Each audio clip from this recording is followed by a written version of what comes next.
Selama hampir 8 dekade, dunia mengenal Jerman sebagai raksasa ekonomi yang jinak, dan sangat berhati-hati dalam urusan militer.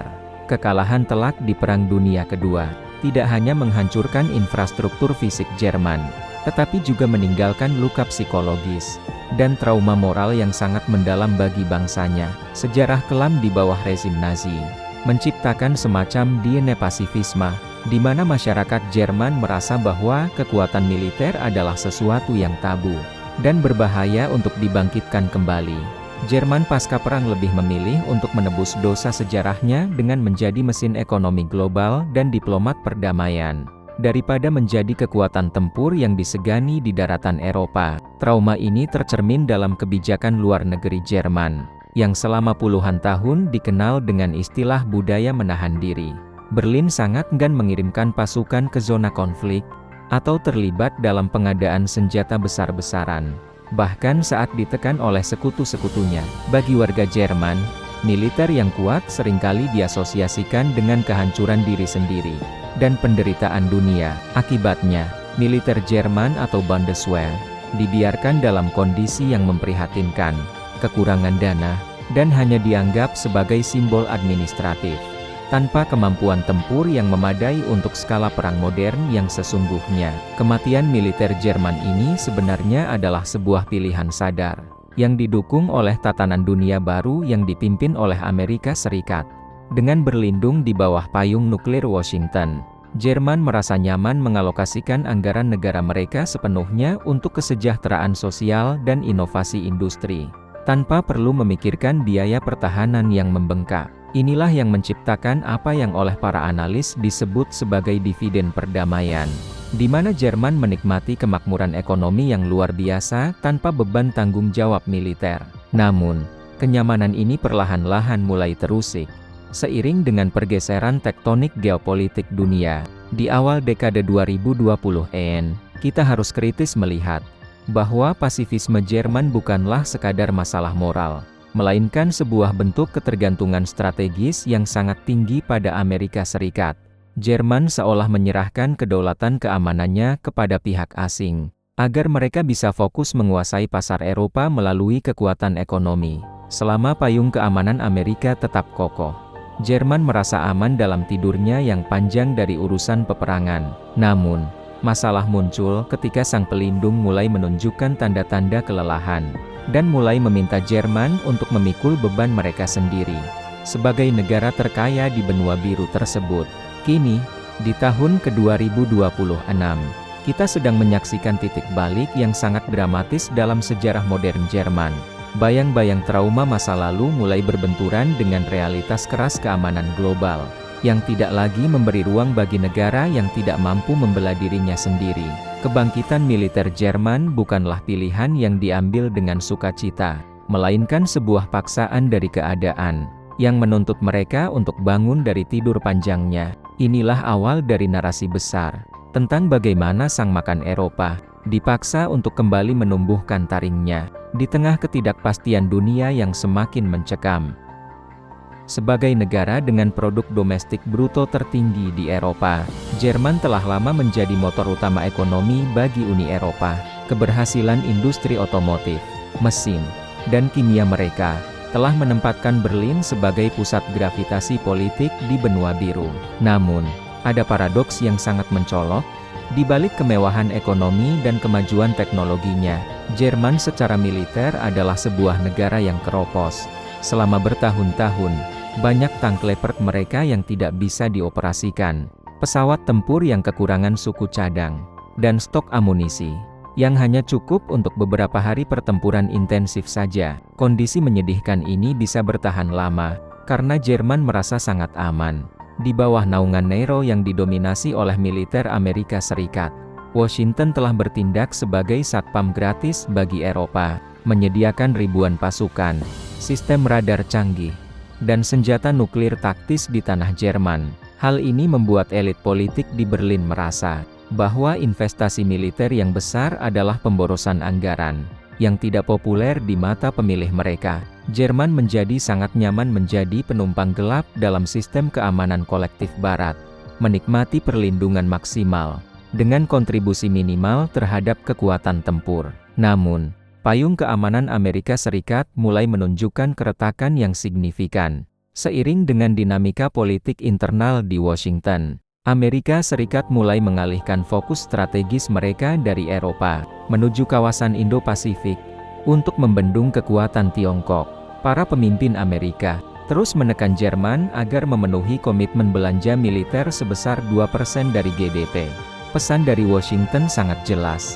Amerika tidak lagi bersedia menanggung biaya keamanan bagi negara-negara kaya yang menolak untuk mempersenjatai diri mereka sendiri secara serius. Tekanan ini menciptakan krisis identitas di Berlin, yang selama ini mengandalkan stabilitas yang dibiayai oleh orang lain. Ketidakpastian mengenai komitmen Amerika Serikat membuat para pemimpin Jerman tersadar bahwa mereka tidak bisa lagi menggantungkan nasib 80 juta rakyatnya pada kemurahan hati politik di Washington yang sewaktu-waktu bisa berubah. Jika payung nuklir dan militer Amerika ditarik, Jerman yang kaya akan menjadi sasaran empuk bagi agresi manapun, tanpa kemampuan untuk membalas. Inilah momen di mana realitas ekonomi yang tinggi dipaksa untuk seimbang dengan kapasitas pertahanan yang mandiri. Oleh karena itu, dorongan untuk membangkitkan kembali militer Jerman bukan hanya soal memenuhi target NATO, melainkan soal kelangsungan hidup kedaulatan mereka sendiri. Jerman menyadari bahwa sebagai pemimpin ekonomi Eropa, mereka memiliki tanggung jawab moral untuk juga menjadi tumpuan stabilitas keamanan bagi tetangganya. Payung Amerika yang mulai retak ini memaksa Jerman untuk keluar dari zona nyaman pasifismenya dan mulai melihat dunia secara lebih realistis. Raksasa ekonomi ini kini menyadari bahwa uang sebanyak apapun tidak akan berguna jika mereka tidak memiliki pedang yang cukup tajam untuk melindunginya. Istilah Zeitenwende, atau titik balik zaman, menjadi kata kunci yang mengubah arah sejarah Jerman di era modern ini. Kebijakan ini merupakan pengumuman yang paling mengejutkan sejak berakhirnya Perang Dingin, di mana Jerman secara resmi mengalokasikan dana khusus sebesar 100 miliar euro untuk modernisasi militernya secara besar-besaran. Ini adalah sinyal bahwa Jerman tidak lagi main-main dalam urusan pertahanan dan siap meninggalkan citra bangsa pasifis yang selama ini mereka sandang. Langkah ini diambil sebagai respons terhadap ancaman nyata di perbatasan timur Eropa, yang membuktikan bahwa perang skala besar di daratan Eropa bukanlah sekadar catatan sejarah masa lalu. Dengan dana sebesar itu, Jerman mulai melakukan perombakan total terhadap struktur komando dan alat utama sistem persenjataannya. Mereka memesan jet tempur siluman F-35 dari Amerika Serikat, memperbarui armada tank Leopard, dan memperkuat pertahanan udara mereka dengan teknologi tercanggih. Jerman ingin memastikan bahwa setiap euro yang mereka miliki kini dikonversi menjadi daya pukul militer yang efektif dan disegani. Kebangkitan ini menandai berakhirnya era di mana Jerman hanya bersedia mengirimkan helm dan bantuan medis. Kini, mereka siap mengirimkan baja dan teknologi tempur terbaik ke garis depan. Namun, bangkitnya militer Jerman tidak hanya soal belanja senjata, melainkan juga soal perubahan mentalitas. Di kalangan elit politik dan masyarakatnya, debat-debat di parlemen Jerman kini beralih dari sekadar isu kesejahteraan menjadi isu kesiapan tempur dan kedaulatan energi yang berkaitan erat dengan keamanan nasional. Jerman mulai memahami bahwa diplomasi tanpa kekuatan militer yang nyata di belakangnya adalah diplomasi yang tidak bergigi. Zeitenwende bukan hanya sebuah kebijakan anggaran, melainkan sebuah revolusi cara berpikir Jerman tentang posisi mereka sebagai pemimpin di benua yang sedang bergejolak. Industri pertahanan Jerman yang selama ini bekerja di bawah radar karena batasan ekspor yang ketat, kini kembali menjadi primadona. Perusahaan-perusahaan raksasa seperti Rheinmetall kini beroperasi dalam kapasitas penuh untuk memenuhi pesanan militer dalam dan luar negeri. Jerman sedang membangun kembali fondasi industri pertahanan yang mandiri, agar mereka tidak lagi tergantung pada rantai pasok global yang rentan terhadap kepentingan politik negara lain. Inilah kebangkitan kembali makan Eropa yang selama ini tidur, yang kini mulai menggeram kembali melalui deru mesin-mesin perang tercanggih buatan mereka sendiri.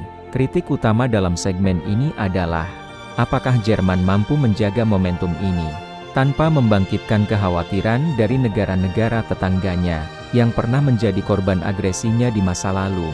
Zeitenwende adalah langkah berani. Namun ia juga membawa beban sejarah yang berat. Jerman harus meyakinkan dunia, bahwa militer barunya adalah instrumen untuk perdamaian dan stabilitas Eropa, bukan alat untuk dominasi baru. Titik balik strategis ini menempatkan Jerman sebagai jenderal baru di Eropa, sebuah peran yang mereka hindari selama 80 tahun. Namun kini harus mereka pikul, demi menjaga tatanan dunia yang semakin tidak pasti. Saat ini, Jerman tidak lagi didorong untuk menjadi militer yang kuat oleh keinginan internal mereka sendiri, melainkan oleh desakan kolektif negara-negara Uni Eropa dan NATO, sebagai negara dengan wilayah geografis yang berada tepat di jantung Eropa. Jerman adalah pusat logistik dan operasional utama bagi setiap operasi pertahanan di benua tersebut.